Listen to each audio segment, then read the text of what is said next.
বিসমিল্লাহির রহমানির রহিম। আশা করি মহান রাব্বুল আলামিনের অশেষ রহমতে আপনারা প্রত্যেকেই ভালো আছেন। আমি সাক্ষ্য দিচ্ছি যে আল্লাহ ছাড়া কোনো মাবুদ নেই। হযরত মুহাম্মদ সাল্লাল্লাহু আলাইহি সাল্লাম আল্লাহর বান্দা ও তাঁর রাসূল। আসসালামু আলাইকুম ওয়া রাহমাতুল্লাহি ওয়া বারাকাতুহু। একটি সাংসারিক জীবনের গোড়াপত্তনে বা শুরু থেকেই স্বামী স্ত্রী একে অপরের প্রতি মায়া মমতা, শ্রদ্ধাবোধ, সম্মান, পজিটিভ অনুভব এবং ভালোবাসা থাকাটা অত্যন্ত গুরুত্বপূর্ণ।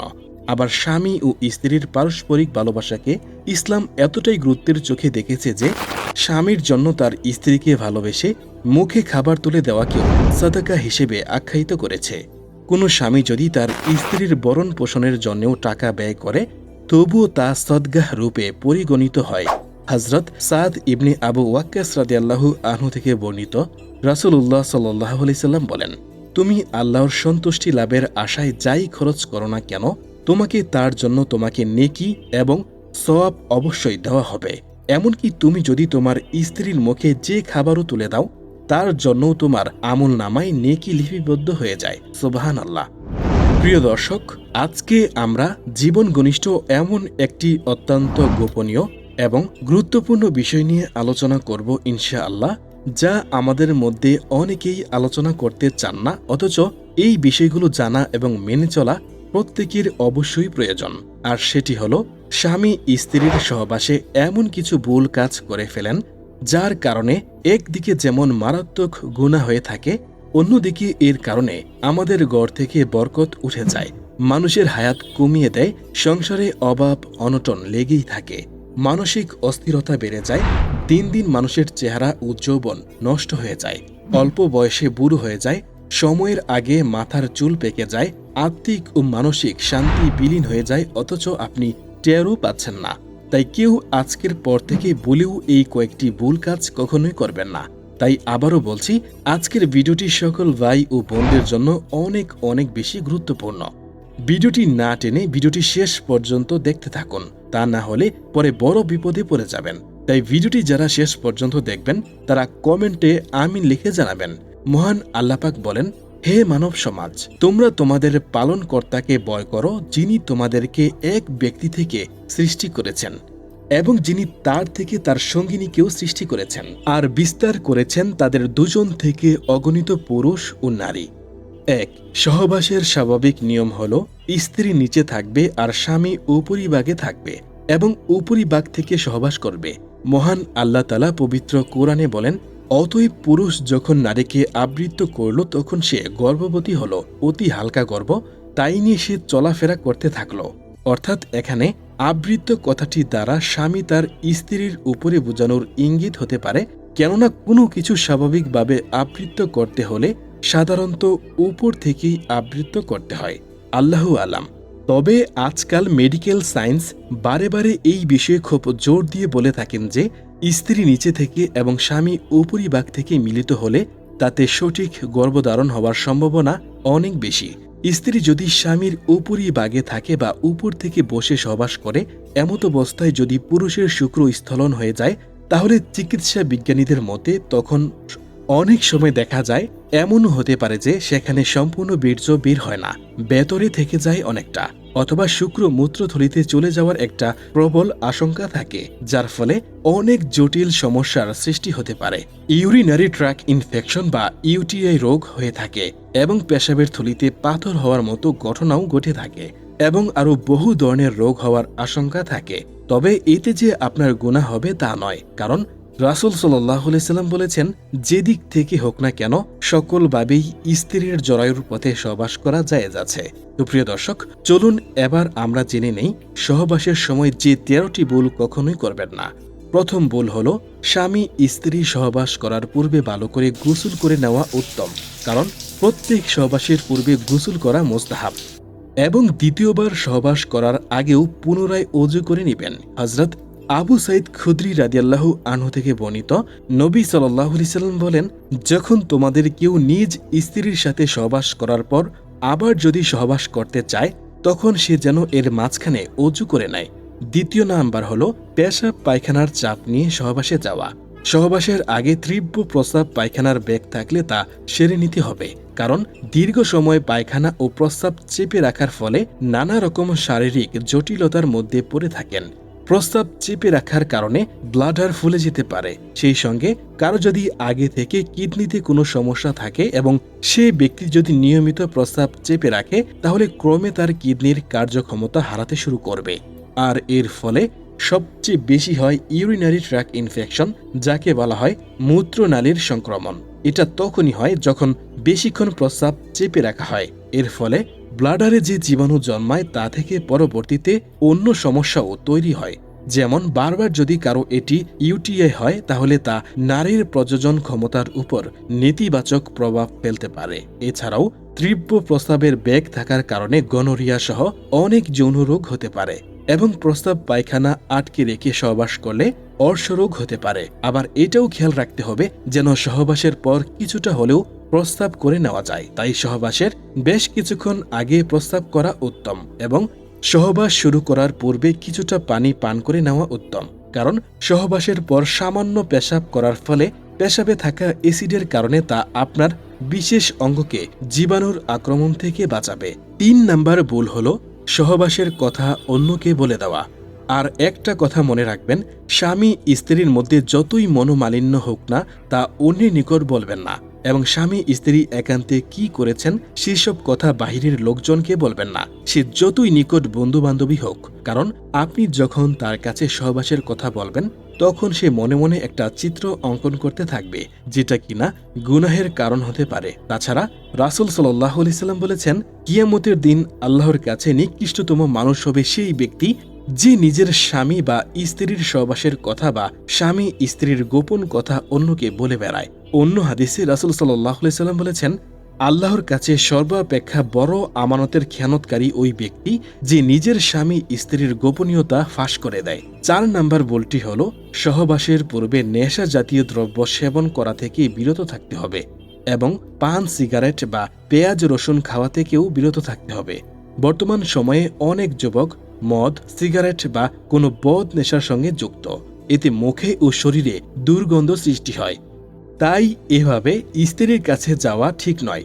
কেন ঠিক নয়? তাছাড়া সহবাসের পূর্বে পেঁয়াজ রসুন খেলে মুখ থেকে বাজে দুর্গন্ধ সৃষ্টি হতে পারে। তাই কখনো এরূপ করবেন না। করলেও ভালো করে দাঁত ব্রাশ অথবা মিসওয়াক করে নিতে হবে। তাছাড়া মনে রাখতে হবে, ইসলামে নেশা জাতীয় সম্পূর্ণ হারাম। ৫ম নাম্বার, সহবাসের জন্য নির্ধারিত দোয়াটি না পড়া। মিলনের পূর্বে জামাই বউ উভয়ের প্রয়োজন হবে যে তারা যেন মহান রবকে স্মরণ করে মিলন আরম্ভ করে, অর্থাৎ সহবাসের দোয়া পড়ে শুরু করতে হবে, কেননা এটা রাসূল সাল্লাল্লাহু আলাইহি সাল্লামের সুন্নত ও মুস্তাহাব। তাই এক নজরে দোয়াটি জেনে নিন। দোয়াটি হলো, বিসমিল্লাহি আল্লাহুম্মা জান্নিবিনাশ শাইতানা ওয়া জান্নিবিশ শাইতানা মা রাযাকতানা, যার অর্থ, হে আল্লাহ, আপনার নামেই আরম্ভ করছি, আপনি আমাদের নিকট হতে শয়তানকে দূরে রাখুন, এবং আমাদের এই মিলনের ফলে যদি সন্তান হয়, সে সন্তানকেও শয়তানের প্রভাব থেকে দূরে রাখুন। ৬ নাম্বার ভুল হল দন্তসমূহ ব্রাশ না করা কিংবা মেসওয়াক না করা। স্ত্রী সহবাসের আগে ভালো করে দাঁত ব্রাশ করে নিতে হবে অথবা মিসওয়াক করে নিতে হবে। মিসওয়াক করা মহানবী সাল্লাল্লাহু আলাইহি সাল্লামের একটি গুরুত্বপূর্ণ সুন্নত। এতে রয়েছে ইহলৌকিক ও পরলৌকিক অনেক ফায়দা। আল্লামা ইবনে আবেদিন বলেছেন, মিসওয়াকে রয়েছে ৭০টির ঊর্ধ্বে উপকারিতা। তার মধ্যে একটি উপকারিতা হল মুখের দুর্গন্ধ দূর হওয়া। এখন প্রসঙ্গত কারণে আপনার মনে প্রশ্ন আসতে পারে, সহবাসের পূর্বে কেন মিসওয়াক করব? এর কারণ হল, সহবাসের সময় স্বামী বা স্ত্রী যে কোনো একজনের মুখেও যদি দুর্গন্ধ থাকে, তাহলে সহবাসের সময়টা উপভোগ্য হওয়ার বদলে অস্বস্তি নিয়ে আসতে পারে। উম্মুল মুমিনিন আয়েশা রাদিয়াল্লাহু আনহা বলেন, মহানবী সাল্লাল্লাহু আলাইহি সাল্লাম রাতে বা দিনে যখনই ঘুম থেকে উঠতেন, তখনই ওযু করার আগে মিসওয়াক করতেন। তাই আপনারও যদি সর্বদা ঘুম থেকে ওঠার পর মিসওয়াকের অভ্যাস থেকে থাকে, তাহলে সহবাসের আগে মিসওয়াক না করলেও হবে, তবে মুখে দুর্গন্ধ থাকলে ব্রাশ বা মিসওয়াক করতে হবে। মহানবী সাল্লাল্লাহু আলাইহি সাল্লাম আরও বলেছেন, মিসওয়াক হলো মুখ পরিষ্কার করার উপকরণ এবং আল্লাহর সন্তুষ্টি লাভের উপায়। ৭ নাম্বার, স্বামী স্ত্রী একে অপরে সুগন্ধি জাতীয় জিনিস লাগিয়ে নিতে ভুলবেন না। এতে সহবাস আরও প্রাণবন্ত হয়ে উঠবে। তবে সাবধান, পর পুরুষের উদ্দেশ্যে সুগন্ধি ব্যবহারের ব্যাপারে রাসূল সাল্লাল্লাহু আলাইহি সাল্লাম সরাসরি নিষেধ করেছেন। যেমন রাসূল সাল্লাল্লাহু আলাইহি সাল্লাম বলেছেন, পর পুরুষেরা গন্ধ পাবে এমন উদ্দেশ্যে আতর বা সুগন্ধি মেখে কোনো মহিলা যদি পুরুষদের মাঝে চলাফেরা করে তাহলে সে একজন জিনাকারী মহিলা হিসেবে গণ্য হবে। তবে কেউ যদি গামের দুর্গন্ধ দূর করার উদ্দেশ্যে ডিওডোরেন্ট জাতীয় কিছু লাগিয়ে নেয় তাহলে তা জায়েজ আছে, কিন্তু অহংকার বশত বা পর পুরুষের উদ্দেশ্যে সুগন্ধি ব্যবহারে ইসলামে নিষিদ্ধ করা হয়েছে। ৮ নম্বর হল সহবাসের সময় কেবলামুখী পা রেখে সহবাস করবে না, কারণ কাবার দিকে ইচ্ছেকৃত পা লম্বা করা মাকরুহ, সেটা ঘুমন্ত বা জাগ্রত যে কোনো অবস্থায় প্রযোজ্য। আমাদের প্রিয় নবী সাল্লাল্লাহু আলাইহি সাল্লাম ইরশাদ করেছেন, তোমাদের কেউ পায়খানায় গেলে কিবলামুখী হয়ে বসবে না এবং কেবলার দিকে পিঠ দিয়েও বসবে না। এই হাদিস থেকে বোঝা যায় এমন কোনো কাজ করা যাবে না যা কেবলার অসম্মান হয়। তাই কেবলার দিকে পা দিলেও যেহেতু তার অসম্মান বোঝায়, তাই কিবলা তথা বাংলাদেশের পশ্চিম দিকে পা দিয়ে শোয়া মাকরুহ হবে এবং কিবলার দিকে পা দিয়ে সহবাস করাও মাকরুহ বলেই গণ্য করা হয়। তবে কারো যদি কোনো ওজর থাকে তাহলে পা দেওয়ার অনুমতি রয়েছে। আল্লাহ তাআলাই সবচেয়ে ভালো জানেন। ৯ নম্বর, সহবাসের সময় একেবারে খালি গা হবে না। যদি খালি গায়ে না করলে পরিপূর্ণ স্যাটিসফ্যাকশন না আসে তাহলে উলঙ্গ হলেও এর উপরে যেন চাদর বা কাপড় দিয়ে ঢাকা থাকে। জেনে রাখা দরকার, গোপন অঙ্গ অপ্রয়োজনে খুলে রাখা বৈধ নয়। পর্দার ভেতরে প্রয়োজনে তা খুলে রাখা দোষ নেই। যেমন মিলনের সময়, গোসলের সময় বা প্রস্রাব পায়খানা করার সময় তা খোলা জায়েজ। অপ্রয়োজনীয় সময় লজ্জা অঙ্গ আবৃত রাখা ওয়াজিব। রাসূল সাল্লাল্লাহু আলাইহি সাল্লাম বলেছেন, তুমি তোমার স্ত্রী ছাড়া অন্যের নিকট লজ্জা স্থানের হেফাজত করো। তখন এক সাহাবী বললেন, হে আল্লাহর রাসূল, লোকেরা যদি আপোষে এক জায়গায় থাকে, তখন তিনি বললেন, যথাসাধ্য চেষ্টা করবে কেউ যেন তা মোটেও দেখতে না পায়। সাহাবী বললেন, হে আল্লাহর রাসূল, কেউ যদি নির্জনে একাকী থাকে তখন বিধান কি হবে? তখন রাসূল সাল্লাল্লাহু আলাইহি সাল্লাম বললেন, মানুষ অপেক্ষা আল্লাহ এর বেশি হকদার যে তাকে লজ্জা করা হবে। ১০ নাম্বার, শুক্রপাত হয়ে গেলে সাথে সাথে স্ত্রীর উপর থেকে নেমে পড়বে না, বরং কিছু সময় তার উপর শুয়ে থাকবে। আবার পুরো শরীরের বড় তার উপর দিবে না, যাতে করে সঙ্গিনীর কষ্ট হয়। এবং এটা খেয়াল রাখতেই হবে এবং এটা খেয়াল রাখাও সুন্নত। হযরত আবু যর রাদিয়াল্লাহু আনহু থেকে বর্ণিত, তোমাদের প্রত্যেক আপন স্ত্রীর সাথে সহবাস করাও হচ্ছে সদকা। যখন কেউ হারাম পদ্ধতিতে সহবাস করে বা যখন কেউ জেনা ব্যভিচার করে তখন যেমন সে গুনাহগার হয়, তেমনি অনুরূপভাবে যখন সে ওই কাজ বৈধভাবে করে তখন সে তার জন্য প্রতিফল ও সওয়াব পাবে। ১১ নম্বর হলো কোনোভাবেই বায়ুপথে অর্থাৎ মল ত্যাগের রাস্তায় সঙ্গমের চিন্তাও করবেন না, কারণ এটা মহাপাপ, যেটা কোরআন ও হাদিসে আল্লাহ তাআলা এবং আল্লাহর রাসূল সাল্লাল্লাহু আলাইহি সাল্লাম কঠিনভাবে নিষেধ করেছেন। হাদিস শরীফে এসেছে, রাসূল সাল্লাল্লাহু আলাইহি সাল্লাম ইরশাদ করেন, যে ব্যক্তি তার স্ত্রীর পশ্চাৎদ্বারে সঙ্গম করে সে যেন আল্লাহ তাআলা কর্তৃক মুহাম্মদ সাল্লাল্লাহু আলাইহি সাল্লামের উপর নাজিলকৃত দিন হতে মুক্ত হয়ে গেল এবং সে যেন কোরআন অস্বীকার করল। রাসূল সাল্লাল্লাহু আলাইহি সাল্লাম আরও ইরশাদ করেছেন, যে ব্যক্তি তার স্ত্রীর সাথে স্ত্রীর বায়ুপথে যৌন মিলন করে আল্লাহ তার দিকে কিয়ামতের দিন তাকাবেন না এবং দুনিয়াতেও আল্লাহ তার প্রতি রহম করবেন না। তাছাড়া চিকিৎসা বিজ্ঞানের মতে এতে উভয়ের কঠিন রোগ হবার সম্ভাবনা থাকে।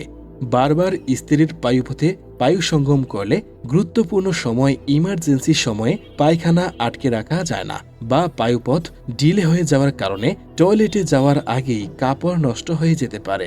এছাড়াও বায়ুপথে আরও অনেক জটিল রোগ হবার সম্ভাবনা থাকে এবং পুরুষের যৌনাঙ্গে জটিল রোগ হতে পারে, যেমন গনোরিয়া হতে পারে।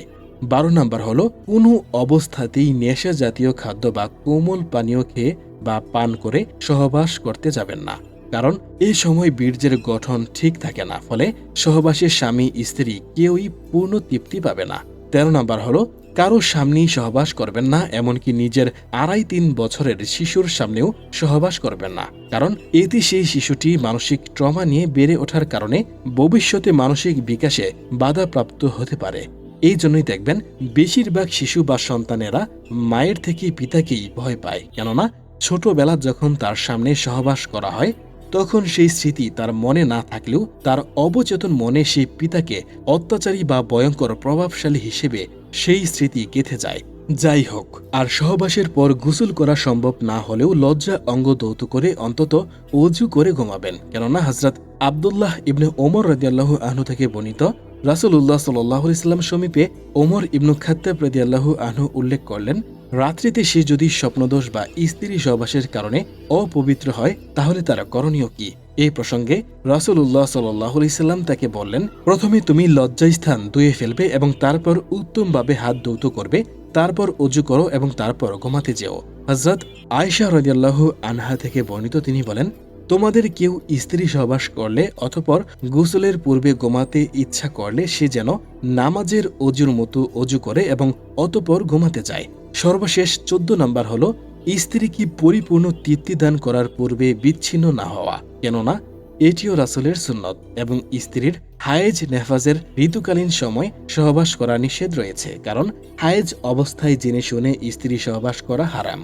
হযরত আবু হুরায়রা রাদিয়াল্লাহু আনহু হতে বর্ণিত আছে, নবী সাল্লাল্লাহু আলাইহি সাল্লাম বলেন, যে ব্যক্তি হায়েজা নারীর সাথে সহবাস করে অথবা স্ত্রীর গুহ্যদ্বারে সহবাস করে অথবা গণক ঠাকুরের নিকটে যায়, সে মুহাম্মদ সাল্লাল্লাহু আলাইহি সাল্লামের উপর যা অবতীর্ণ করা হয়েছে তা অবিশ্বাস করল, অর্থাৎ পবিত্র কোরআনকে অবিশ্বাস করল বা অমান্য করল। তাছাড়া হায়েজের শুরুর দিকে সহবাস হলে 1 দিনার আর শেষ দিকে হলে অর্ধ দিনার সদকা করার কথা কোনো কোনো হাদিসে বর্ণিত হয়েছে। তাই এক্ষেত্রে তওবা ইস্তিগফারের পাশাপাশি উপরোক্ত নিয়মে সদকা করে দেওয়া উত্তম হবে। উল্লেখ্য, দিনার একটি স্বর্ণ মুদ্রা হিসেবে বিবেচিত, যা বর্তমান হিসেবে 4.374 গ্রাম সমপরিমাণ স্বর্ণ। তবে যাদের সামর্থ্য নেই তারা আল্লাহর কাছে কায়মুনু বাকিয়ে তওবা করে নেবেন, মনে মনে সবসময় ইস্তেগফার করবেন, যেমন আস্তাগফিরুল্লাহ আস্তাগফিরুল্লাহ। এই ইস্তেগফারটি দিনে রাতে যখনই সুযোগ পাবেন মনে মনে জপতে থাকবেন। তো প্রিয় দর্শক, ইনশাআল্লাহ আমরা চেষ্টা করব এই কথাগুলোর উপরে বিশেষভাবে আমল করার।